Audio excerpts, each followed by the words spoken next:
Here we go. Hi, everybody. My name is Natalie Yeadon, and I'm the one of the co-owners and managing directors with Impetus Digital. And for those of you who do not know what Impetus Digital is, our company has built some of the best-in-class asynchronous and synchronous virtual collaboration tools for life science companies. They use Impetus for doing things like advisory boards, virtual advisory boards, investigator meetings, co-author working groups. And unfortunately, since COVID-19, we've had a flurry of people coming in to virtualize their in-person, brand planning sessions and sales rep POA rollouts, et cetera. So we've been having a lot of fun helping our clients acclimatize to this new environment. At Impetus Digital, we really believe that everything starts with a thought. So although we've been doing what we've been doing for the last 11 years, we actually are finding that people are just sort of discovering this new technology, just like people are discovering telemedicine for the first time. But we do think that everything starts with a thought and starts with a big, hairy, audacious conversation. And it's really the premise behind having some of these fireside chats with provocative thinkers like Ariel and other people that we've been speaking with. When we do something a little different, a little out of the norm, something that kind of pushes the boundaries, these are the kinds of conversations that can really, truly, positively disrupt healthcare, and which is all what we're really excited about participating in. As you know, I'm also the Toronto lead for the Transformative Technology Community, and this community is a group or an ecosystem of startup companies, small businesses, people who are very entrenched and involved in the neurotech, wellness, the mental health space. And I know that we're all kind of rallying around here because Ariel is really a connoisseur and a pioneer in this space. So the idea here with the Trans Tech is we want to affect the lives of 1 billion people by the year 2030. So here we are. I was actually just mentioning to Ariel before we came to this session that I'm super excited. I've been a biohacker for years and one of the original users of the Muse, and never thought I would actually be able to speak to her directly. So I'm really, truly inspired and very excited here. So a little bit of background. I know many of you already know and heard of Ariel, but for those of you who don't know, she is the founder of InteraXon. They are the makers of this beautiful little device that has changed the world on what it means and how it feels to meditate. And Muse is the award-winning headband that makes meditation so tangible for the rest of our scatterbrained people that live in this world. And during guided exercises, Muse senses your brain activity and sends that information to your phone or to your tablet and gives you real-time audio feedback that helps you take the guesswork. Am I doing meditation right? Am I wrong? Am I focusing? Am I thinking about my shopping or grocery list, or what's going on here? So what's really cool is Ariel actually studied neuroscience at the University of Toronto, so my alma mater. So very happy about that, and worked in labs in Toronto's Grembrel Neuroscience Center. She was researching Parkinson's disease and hippocampal neurogenesis. So really, really smart gal. No mere science nerd, Ariel is also a beautiful fashion designer whose clothing opened Toronto Fashion Week in 2003 and has had her work displayed at the Art Gallery of Ontario. So Ariel's uncommon combination of science and art has been an integral part of the Muse and the design and their unique approach to everything they've done around sensing technology. Ariel is also a therapist in private practice. We're going to want to find out a little bit about that. As well as her full-time position at Muse, Ariel also keynotes around the world on technology, mindfulness, and entrepreneurship, and supports a variety of different startups. So welcome, welcome, Ariel. We're all very excited that you're here. Thank you. It's my sincere honor and pleasure to be here, and thank you for such a lovely introduction. Oh, it's so awesome. I felt such a great vibe there. We are really excited about you as a person, and equally, I think I don't usually like to gravitate about gender specifics or men and women and all those sorts of things, but sometimes there is a certain level of reality that we've hit, especially since you were a pioneer in this space, in the STEM space. Maybe you can actually share with us a little bit about what drove you to start studying science in the first place? Sure. And yeah, I was a female CEO in tech in the early 2000s, long before it was cool to be a female in tech, long before people actually wanted to fund you because you were female or support your business because you were female. So, it's been a fascinating road watching the world evolve as we continue to do this. In my own background, my mom was an artist, so I grew up with these beautiful large scale oil on canvases in a very inspired environment. And I was always curious about how the world worked. Why do we see those things on a canvas as a picture? How do we create images in our mind? How to create thoughts from the things that we see in front of us? Why are tables hard? All of these questions fascinated me. So I went to school first for science, and actually even in high school had a job in a research lab doing embryonic stem cell research as a kind of junior researcher co-op position when I was 17, and at the same time had a clothing line and was curious about how we create experiences using art.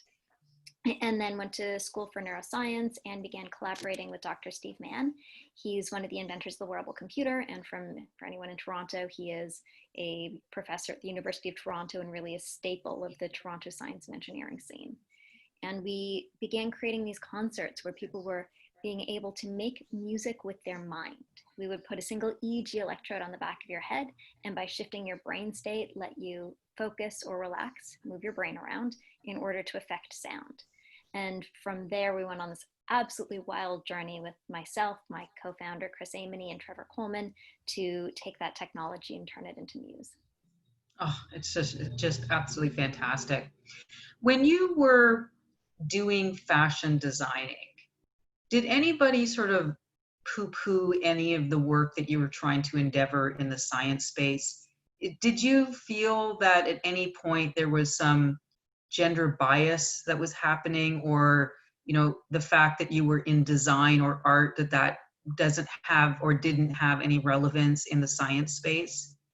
Yeah, so I'm now 40, and so when I was growing up, it was weird to be an artist and a scientist. People would ask me all the time, how can you do both things? Aren't art and science incredibly different? And today, when we have such a deep intersection between technology, science, experience, with digital technology, you have to be creating experiences that are beautiful, that are graphical, that sound amazing, and all are also deeply technical and functional. So today those areas have merged, but 20, 30 years ago, it was incredibly odd for anyone to think that art and science could be the same thing, that they could take similar thinking processes. When you're creating a garment, you both have to have a creative thought, design something new in your mind, put together ideas to generate something new, and then you have to have a very technical path that you take to execute it. And in science, you have to have a leap of imagination, an idea, like, what is this thing I'm going to investigate? How might this work? And then you have a very set processes that you follow in order to come to the other side and prove that this works or doesn't work. So both take, creative approaches and technical approaches merged together. And we now recognize that they're maybe not so dissimilar from one another. But I definitely had people look at me like I was a strange bird, wonder, how can you be in art and science at the same time? There was also definitely something gendered about it, that, being in fashion was a female thing, being in science was potentially more of a male thing. And how are you bridging these two worlds? And I luckily always got accepted for doing both and actually lauded for doing both at the same time. But there are definitely moments where you could see the tension on people's faces of what's going on here, what's the gender play, what's the intersection of these things that shouldn't cross. So you bring up so many relevant things, and I just kind of want to pull the thread on a few of those. One of them I think is really interesting is the new creative. I mean, we hear all the time about the concept of flow, and we're probably going to get into that in a little bit in a moment, from the great works of, Mihai Csikszentmihalyi and other great writers and pontificators in the positive psychology space. But just lingering on that area around creativity in the Silicon Valleys, and I use that word loosely because there's Silicon Valleys all over the world now, including Toronto, which is a huge AI, epicenter of the world. So when we discover or discuss these ideas, or when people come to Ariel and say, how do I create, or, how do I come up with the newest muse? do you find that you're using this idea that before, even the way we looked at school subjects is here is art and here is science, and the two are very, different. Do you feel that this has now become a mainstay? Are writers now talking about the new creative of being this place where we're bringing and bridging all of this together? And is that really truly the way for people to succeed for this ecosystem of startups that we're speaking to today? So we're absolutely understanding that cross-pollination of ideas is required for creativity. I mean, that's the entire diversity conversation we're having today. If there's not diversity around your table, you're missing ideas. You're not having, idea, other idea, synthesis to better idea. And so you absolutely need an interplay of multiple disciplines. We could not have created Muse. We could have never made this if I wasn't somebody interested in bridging art and science. And if Chris Aminy, my technical co-founder, wasn't himself an unbelievable engineer who's also an artist and somebody who's incredibly spiritual. So for all of us, this bridging of these multiple paths was essential, because had we created a technical tool that could read your brain, that would be cool, but nobody would use it because it wouldn't be compelling, it wouldn't be emotional, it wouldn't be human. It had to have a beautiful user experience. It had to have music that sounded wonderful, that made you feel. It had to be able to reflect your internal state in this really noumenal way. It had to be a piece of art that also had crazy technical capability built on strong science. So, we were, I'm not going to say the vanguard, but, we were on the earlier edge of bridging these arts simultaneously, along with a number of other scientist artists like David Rokeby, and Steve Mann is also both an artist and a scientist and an inventor. But now you're seeing that as de facto. People are understanding that, most of the amazing visual effects that we see that are coded in, processing or any of the other coding languages are somebody who has deep technical skill to be able to code it, and somebody who has an amazing emotional aesthetic quality and is able to see it. Like all of the CG that we see, all of the cartoons, all of the amazing websites, all of the interactive visual displays, all of the amazingly technical, sound innovations that we hear. All of these things that touch us in this emotional and human way are created by craftsmen who are incredibly technically capable. And the language of that technical capability today is, computer processing and signal processing and things that we had divorced previously from art. There's so many cool things in there, and I'm going to divert because I do want to come back, obviously, to the art around Muse and where that all started. But you bring up some important things that I think are important, and that is really on, I think we're creating a society of like super geniuses. Information is coming at us in a flash. Knowledge is free. It's everywhere, and we're having really smart, abled individuals to piece these things together and into creating these sensorial decadent moments. And what I think is really fascinating is, like you're saying, is crossing that bridge and almost delving into the fractals of everything. And so I guess, the Steve Kotlers of the world have written books about, and who are what you would call, they're rationalists, right? So everything kind of breaks down is, do you believe that art and beauty and sensorial decadence all breaks down into biological codes? Are we kind of getting into this place to think about this as a collective wisdom? Because I think the next concept to you is, as we bring people together into a meditative state or into a collective consciousness, are we just one big giant robot? So I know there's a lot of questions in there, but there's something hidden in that I think is really ripe for discovery. That is a fascinating question that you just seeded there. So as a society, we are a large organism working together, and anything that we do individually affects who and what we are as a society. And I tend to think that the greatest thing that we can create as individuals is something that's going to move the society forward. When we think about the lives that we can live and the choices that we make, you can live a life that's just for you, and then you live and then you die and that was your life. Or you can live a life that is oriented towards moving the entire organism forward in whatever small way that you do, and then we all evolve through it. And I think we're at a point where we're seeing a tremendous moment of personal evolution, and possibly a moment of societal de-evolution. It's frightening and fascinating simultaneously. But we're seeing a point at which we have the unusual number of inputs to the individual. So like my kid just turned 4. He's been watching his tablet since he was 1, because my husband's a game designer and an animator, and you know, you give your kid a tablet. And the inputs that my child has at the age of 4 are beyond mind-blowing.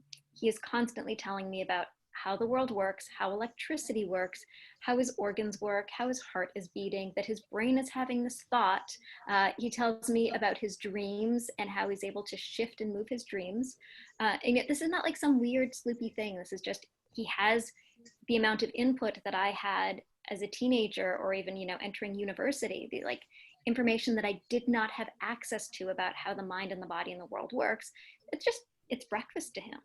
It's just the normal information he's imbibing. And he may not perfectly understand how all of those pieces weave together yet, but he's going to have a much greater holistic understanding of the world decades before most of us did. And any child has access to this. He's not doing anything special. He's watching YouTube Kids, for God's sake. And so I really sit there and wonder, what is the kind of, who is he going to become, and who is this generation of children who have the same inputs? How are they going to be able to see the world differently? How are they going to be able to see the problems, see the interconnections, and then create a new set of solutions from it? So you have the one trajectory of information, which is allowing us to change our inputs and then therefore dramatically change our outputs.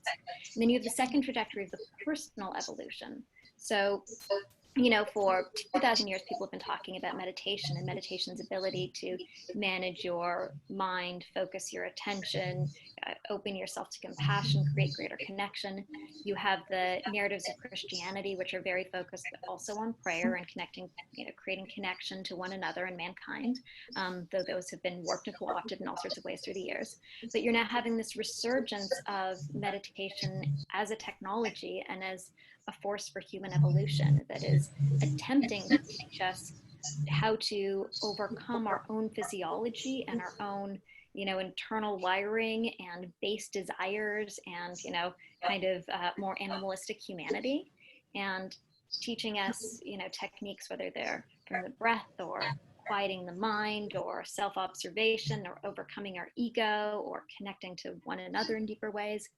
You know, they're teaching these techniques that allow a different, a form of human evolution. And so, you know, on the one hand, we see these incredibly positively evolving, what I perceive as positive, none of us actually know, what I perceive as positively evolving momentum towards, you know, a self-development and a self-evolution, which will be slow. I mean, our next generation will learn it faster and we'll get there. And an incredible input and a different technological structure around us, which allows rapid acceleration of ideas. And that is undeniably binding us in new ways, connecting us to new ideas and pushing us forward. At the same time, we have this, you know, fraction of the world who is becoming more personally involved, is closing up their borders and their boundaries, is creating schisms, is, you know, intentionally, when you look at, you know, Trump, for example, is intentionally trying to drive wedges between people rather than bring them together. You have a pandemic that is making us more scared than ever. We have a world that's becoming more fractioned. And I truly don't know what's going to come out of this moment. You know, the idealist in me hopes that from this fractioning, we will come out with something, you know, better. We will come out with something that is more oriented towards human good and connection and less greed. But we have too many forces working against us simultaneously at this moment. And I think there are, I think it's going to be a long time coming until we see an evolution to a place where most of the people on the line would agree that we want to be. And so I think I'm really riffing here. I've gone well off your question. Oh no, it's but great. It's such an open, you know, mess that you gave me that I wanted to keep winding with it. Absolutely, I'm just running with it too. Yeah. So I think we're in a place where if we look at what is it that I can do personally, which is the question I'm constantly asking, I sort of falls down to, you know, 3 things.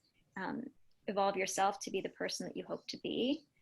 support the people around you in ways that create greater openness and greater connection and break down barriers and walls, and work as hard as you can to, work on the larger societal problems that are going to lead to the world that you hope to see, because it takes, work and advocacy. If you care about environmental issues, then, support Greenpeace, share information, make changes in your life. If you care about social issues, go and protest, whatever it is. It is all of us as an organism working against each other and together to try to create the world that we want to see. Yeah, so cool. So cool. I actually wrote a book a couple of years ago called The Healthcare Heretic, which talks very much, but it's honestly very timely now. So I'm just getting an audiobook written with the audio version of it. But congratulations, so it's amazing. Thank you. So true, though. And I really do need to ask you, so where does Muse fit into that aspiration, in that inspiration to being everything that we can be?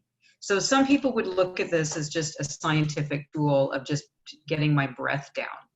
But you might be also speaking to the hearts and minds of people who believe in the energetic value of the human experience. What exactly is this human experience? And what exactly is behind these various fractious viewpoints? And are they just sort of collective vibrations that, of other people's sense of reality just kind of conglomerating and congealing together and creating a force, while other people have their own versions of reality and they're congealing on their collective version, and everybody's experiencing these fractious circuits that somehow bang up against each other, almost like the double slit experiment, and we'll see if it lands in this way or lands in this way. It's anybody's kind of guess. But where does Muse fall into this, and the whole concept of vibration and of thinking and of consciousness, and really, I guess, the essence behind what meditation is? Sure. So I'm trained as a scientist, so I can't comment on vibration and how it relates to, our consciousness, because we don't know what the link there is yet. But I can kind of step back a few steps. So with Muse, what we do is we teach you a focused attention meditation practice. So we teach you to calm your mind, to be able to stay in focused attention and to stay out of your negative ruminating thoughts. And as you do this, as you cultivate your meditation practice, what happens is you're able to start to examine your own thinking without getting caught up in it. So rather than hearing stories and believing them to be true, or feeling emotions in your body and believing that the world must be that way because you feel this thing, fear, anxiety, whatever it is, you're now able to create a more rational prefrontal cortex dominated approach to understanding your internal space and the world around you. So you're able to start to actually analyze, I feel like, when we look at unconscious bias, I feel like, when I look at this photo of a person who is different than me, I feel a jump in my stomach, I feel discomfort, I feel closing off, and I have these thoughts of aversion. Are all of those things true? Do all of those things need to be? Or was this simply a conditioning that was brought upon me? Was this somebody else's story? Was this my amygdala reacting to somebody else's fear because I heard it from them? Or I culturally assumed it. And so through the practice of meditation, we are able to observe what goes on in our mind and our body, accept what goes on in our mind and our body, but not be driven by what goes on in our mind and our body, and be able to make different choices. So to me, when we look at this incredibly fractured world that you described, with people's ideas in echo chambers with one another, bouncing up against one another, what meditation allows you to do is to start to deconstruct that echo chamber, whether the echo chamber is inside yourself or inside the world around you, and allows you to increase your ability to have metacognition. So in your meditation practice, rather than being caught up in your thoughts, you're able to rise above them and observe them. So we can do the same thing societally. Instead of being caught up in the mess, we can rise above it and observe it and then make wise choices. And so much of these echo chambers are based on the idea of difference and the idea of animosity. This person is different than me, therefore they must want something different than me, therefore they must be a threat to me. And as soon as you, through a meditation practice or other means, are able to open to the fact that somebody who is different, who wants something different, is not threatening to you. And probably actually at the core, you both want exactly the same thing, you know, happiness for yourself and safety for your family. Just how the narratives have interpreted it become very, very different. When you can start to open your heart to the people around you and the people at a distance from you, and believe that fundamentally you are the same, which is one of the core tenets of meditation and of, you know, the idea of a collective consciousness, that we are all just manifestations of the same. And you don't have to see that in a spiritual realm. That is also just a, you know, it is a biological fact. We are all the same species. We are all one and the same. You know, we all ultimately want the same things for ourselves and for one another.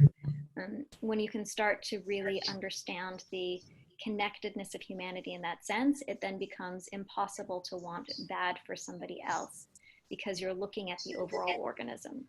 It becomes impossible to want bad for the world. And then the competing desires that you have, you know, I both want to be incredibly, you know, I want to have all of the wealth in the world, but I also don't want everybody else to be poor.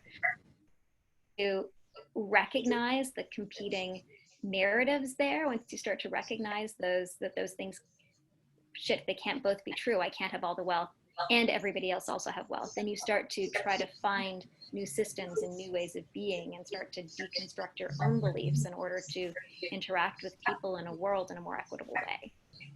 So let's actually just linger on some of that for just a few minutes, because really what I'm hearing you say is that the core tenet behind meditation, and again, Muse is a really phenomenal tool to help train the scientists of us, the people who have scatterbrains or very busy brains, which is actually all of us, monkey mind. You know, it is a great tool to be able to train ourselves. I'm hearing you say that what we're really ultimately seeking is the pause. And I think the word pause is probably one of the greatest words that we could ever discover in our lives, because if we can actually slow the reptilian brain, or the knee-jerk reaction, or you call it the amygdala overload, and putting in that moment of pause so that the cerebral cortex, or the thinking brain, can actually take a logical next step. I'm hearing that pause is one of the greatest things that we can actually do. And so the ability to observe our emoting parts without clinging or resisting, or you're talking about with an open heart. And so I guess as we look at the events of today, we're looking at people emerging out of the quarantine of the COVID-19 pandemic. We're seeing people kind of rising through the ashes of the, you know, the burning phoenix of the recent protests that have been going on, and the revelations of bias occurring both in our natural lives, but also the bias being built into artificial intelligence and the smart machines and all these other things. It's just the concept of bias. Maybe you can actually deliver or tell us what your thoughts are about pause, and how you think this can be translated into more trustable technology, a more livable community, and then the evolution of what we're going to be seeing in society moving forward. So this idea of pause. Okay, another amazingly meaty question. So I should start by clarifying, you know, meditation doesn't have, there are many different forms of meditation, and they have many goals and ends and many interpretations of those forms, whether it's, you know, spiritual, secular, metaphysical. There's all sorts of ways to look at meditation. I'm presenting, you know, my lens on it. And Muse is a tool, teaches you meditation, and then you take your lens on it. And I'm not here to impose a lens on how you roll with it. Just wanted to clarify that piece, because it's hard to say, you know, when you look, the greatest thing in meditation is, or, you know, the core of meditation is. Pause is certainly an essential component, and something that I think when we look in these COVID times was one of the greatest gifts of COVID. You know, something that people have been yearning for is a pause. We all feel like we're on a treadmill. We all feel like the world is accelerating around us. And it is, you know, technology is moving at a greater pace than it ever has. Technology allows our lives to move at a greater pace than they ever have. It allows for all sorts of efficiencies, which on the one hand, create efficiencies and create more time and space, but on the other hand, just create more stuff that can be happening to you, around you, and for you simultaneously at all times. And so the idea of meditation is very appealing to people because during the act of meditation, you create a pause. And then the skill that meditation builds is the skill of allowing you to pause as you move on. And the pause itself is, oh, you know, it is that moment for your fight and flight system to go, to release. It's the moment for your vagus nerve to say, yes, we can go and rest and digest. We can be intend and befriend. You know, we can just, So I think most of us crave the pause. Most of us, when we find the pause, find it incredibly peaceful. And when you look at the idea of peace, I think is something that so many of us crave so desperately right now. You know, peace on the one hand is the please make it all go away, make it stop. And peace is the please can we all be together, can we all be whole? You know, the word healing is, the root of the word healing is to make whole. And something that is whole is there and complete. It's not in stasis, but it is complete with itself. So I think the pause is incredibly important. And as we look back in history, we may refer to the first moments of COVID as the great pause. You know, the time when everything stopped, when we couldn't go out, when we couldn't work, when we couldn't do all of these things, we just had to pause. Now, pause is just temporary. There's something that happens after a pause. And I think we don't quite know what the great reset or restart is going to be. I love the idea and the analogy in life about the pendulum, and that when the pendulum doesn't stop, you're basically dead. So you need the constant movement. It's motion, it's vibration. That's why I do think that vibration is very much of a scientific aspect to meditation. It's the movement and the sine wave of life. The pendulum concept of, you know, going from extreme ends of, you know, complete happiness, satisfaction to complete levels of contrast that we invite into our life so that we can feel the swing and the upswing of the experience of positivity. So that might be an extreme view on some of these terrible things that happen.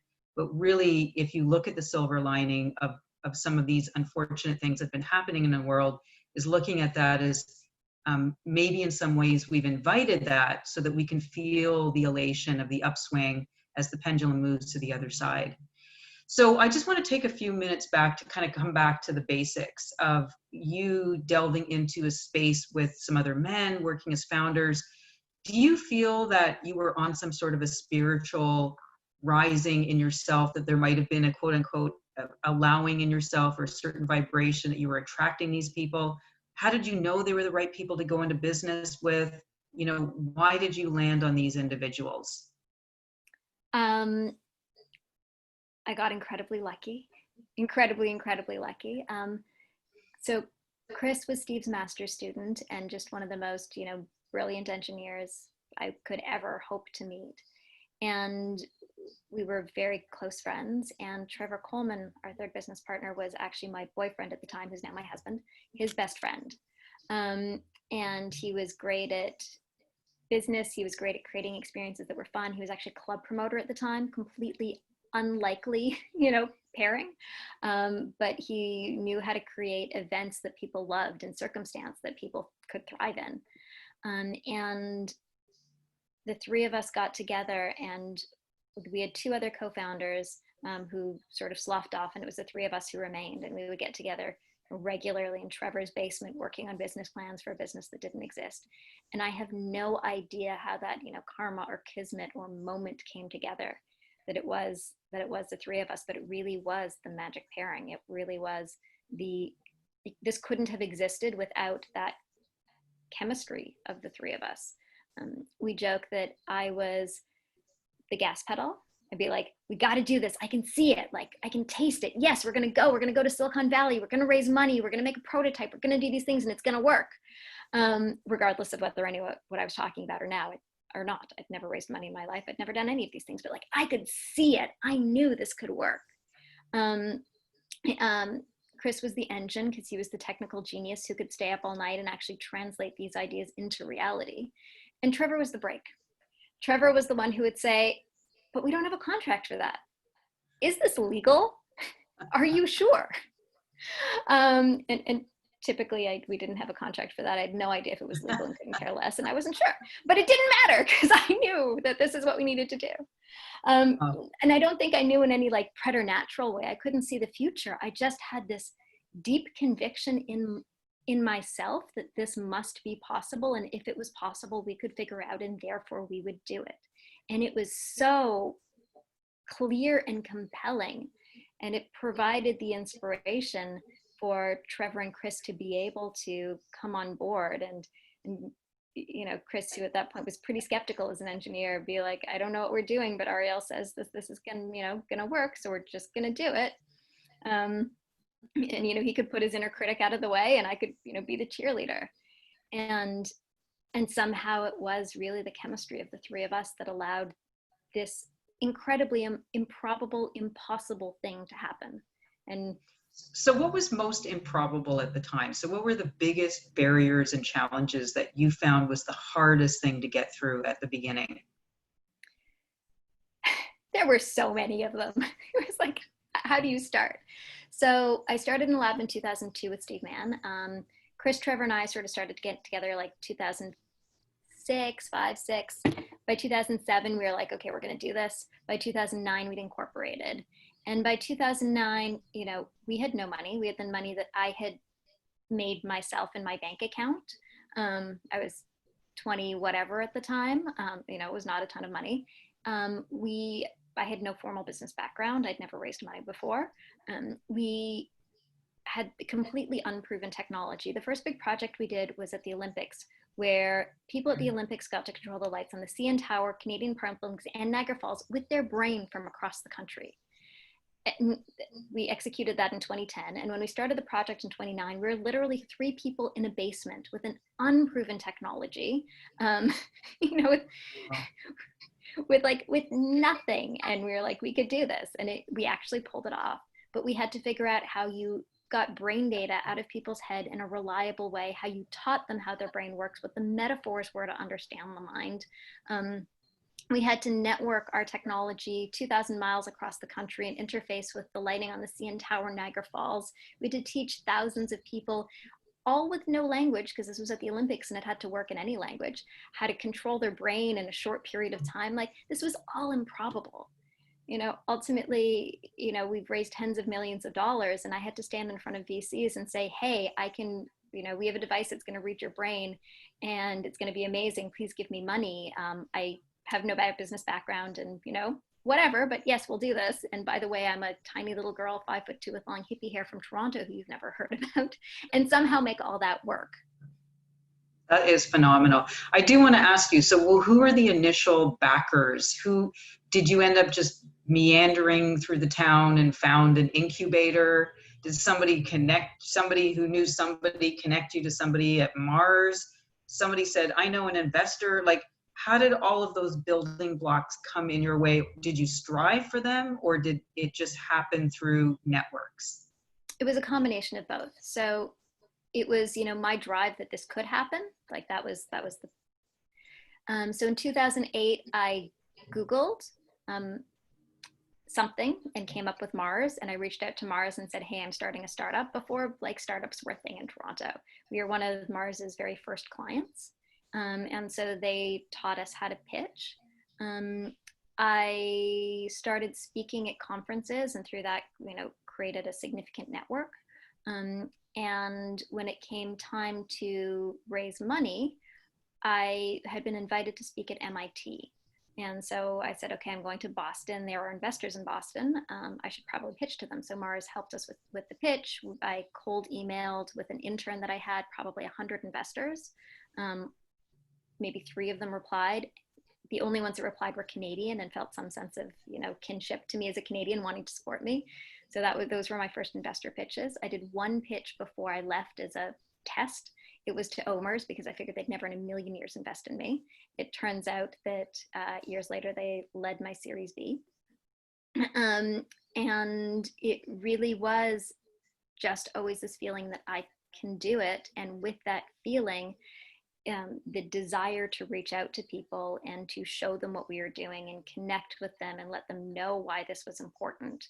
And it was that, forward momentum of networking that got us connection after connection after connection, and people who ultimately joined onto our team and opened their checkbooks.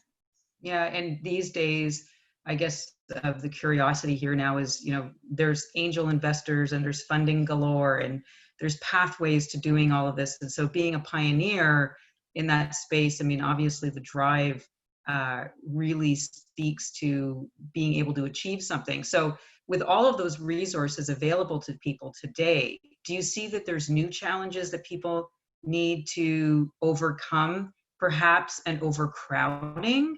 Perhaps too many people doing the same thing? What would be some words of advice that you give to people today actively seeking funding, especially in a world where a lot of VCs are busy just trying to pat the backs of the people that they're currently working with and nobody wants to take any big risks?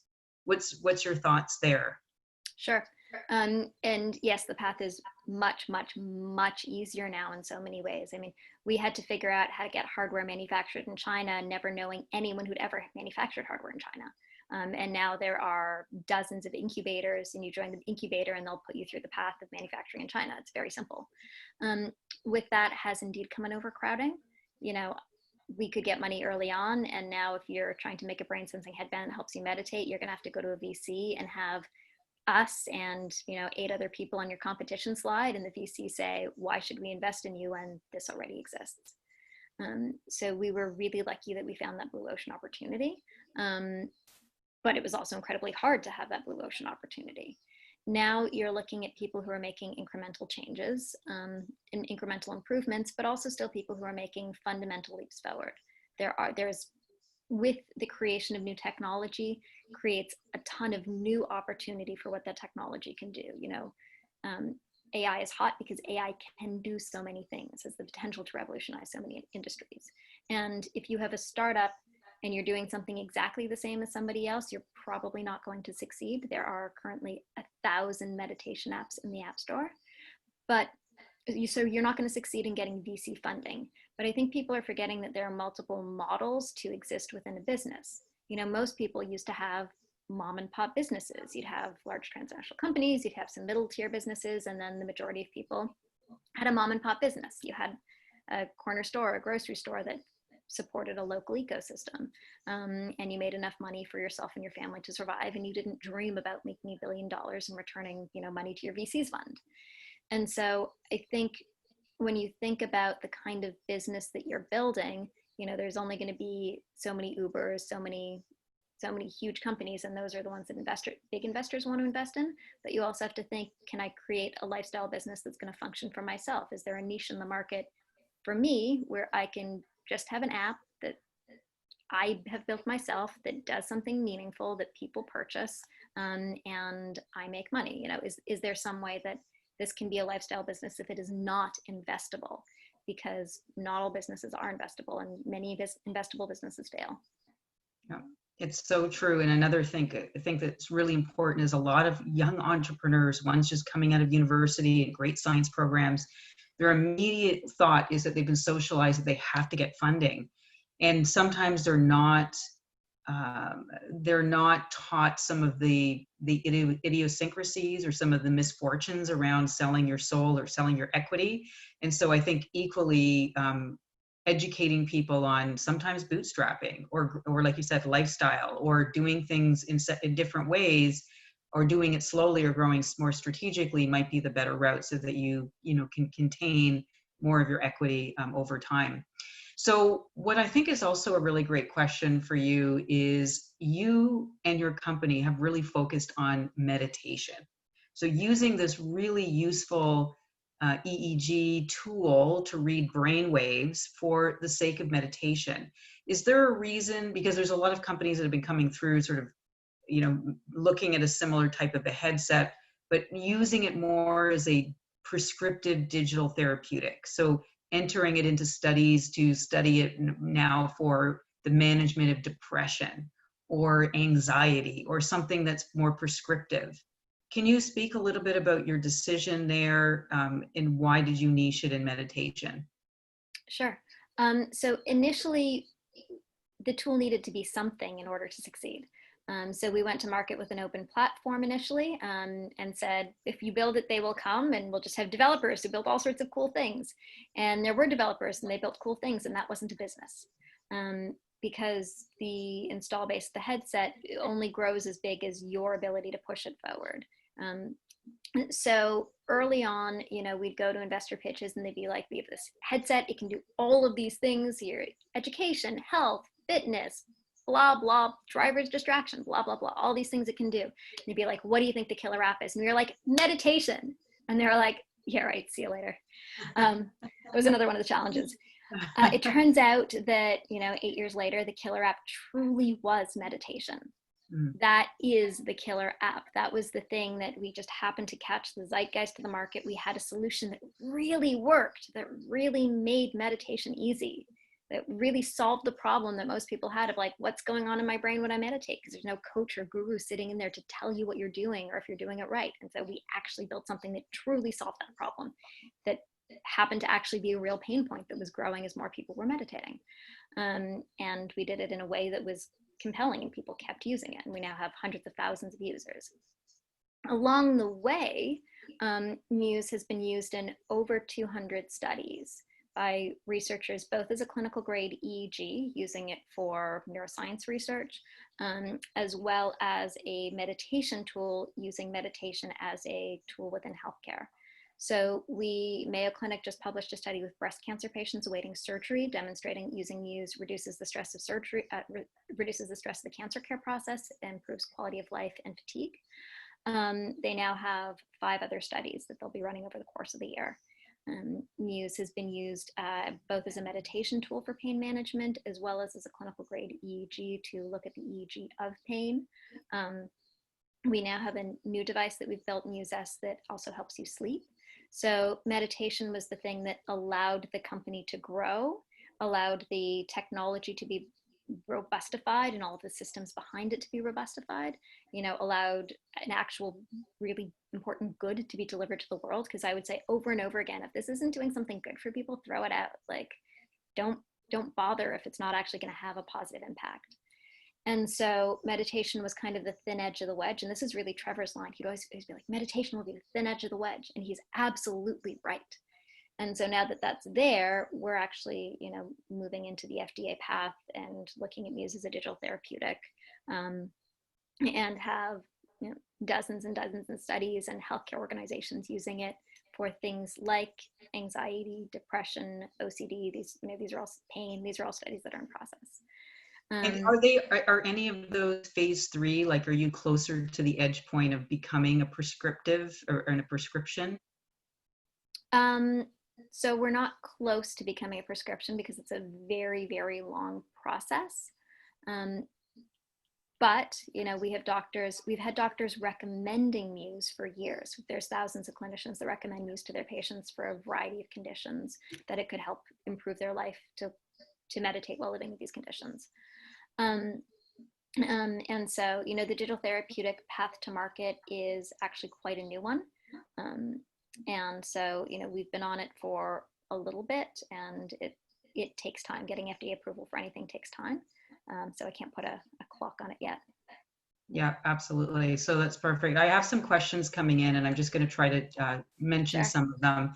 But so first of all, I think somebody wanted to ask a question around if you've ever read the work of Ian Livingstone. He's a designer of the Tomb Raider game in the UK. And he has talked about the need to teach STEAM and not just STEM in schools. Yep. I mean, this was actually a little earlier on when you were talking about your 4-year-old and being this brilliant little jumble of energy and knowledge. Are you aware of that? And what's your thoughts about that and what they're teaching in school? So recently, the conversation has moved from STEM to STEAM. And, as a woman in STEM, I was always asked, can you give women in STEM talks? Now it's women in STEM. Sorry, for those people who don't know what the acronym, can you explain what STEM and STEAM is? Yep. So STEM is science, technology, engineering, and mathematics. STEAM is science, technology, engineering, arts, and mathematics. So there's the fundamental recognition now that the art needs to be packaged into the engineering and the science in order to create somebody who can succeed in this new landscape. So yes. Steam is Love key.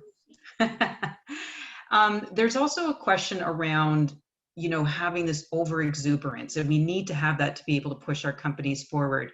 And one of the questions that's come in here is, did you find that you needed to constantly find that balance between having your foot on the gas and staying open-minded and, just more allowing of other possibilities and other ideas, and more customer centric? So if somebody came back to you and said, I really don't like this, like, did you stay open to that kind of feedback? Yeah, you have to. And it's a really, really hard balance. In my career as a fashion designer, I didn't know that balance yet. It was just like my idea. I didn't really yet understand the tangible interaction between the customer and the idea.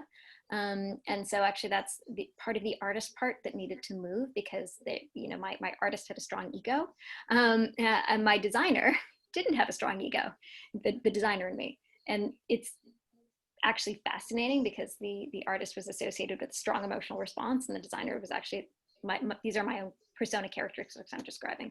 The designer was associated with a much more objective, even keeled approach to creating a solution.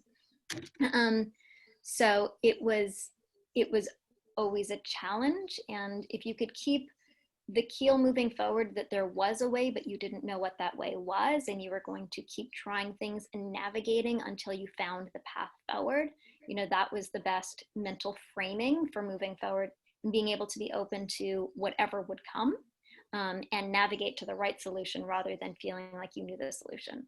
So there is a north, and it's my job to navigate to find it. Did you ever find it a bit of a challenge with that? I'm just thinking about the Elizabeth Holmes story from Theranos, who had very strong tendencies, as many, many successful billionaires are, where they're really obstinate and tenacious. And, we see those kind of characteristics in Steve Jobs and Elon Musk and Jeff Bezos. You hear all kinds of horror stories about them slamming their hands on desks and talking. Do you see, and regardless of what we thought about lying or not lying, or how somebody may actually say that somebody just got caught on a speed trap, but because everybody else is doing, do you feel that you're under more scrutiny because you're a female and there's certain expectations about how hard driving you can be in business? So I laughed when you said the words obstinate and tenacious, because those are words that my husband says to me with frustration all the time. Why do you have to be so obstinate, so stubborn? You're so tenacious. And it can be really frustrating to your partner when you act that way. And it's something that is required to drive a business forward. And one of the things that I'm learning as I grow and evolve as a person and as a leader is to let go of those qualities of obstinance and tenacity, and to lead from below and support other people and their ideas, and try to be a crafter who's gently guiding these ideas together rather than an obstinate and tenacious, arrow that's trying to move forward.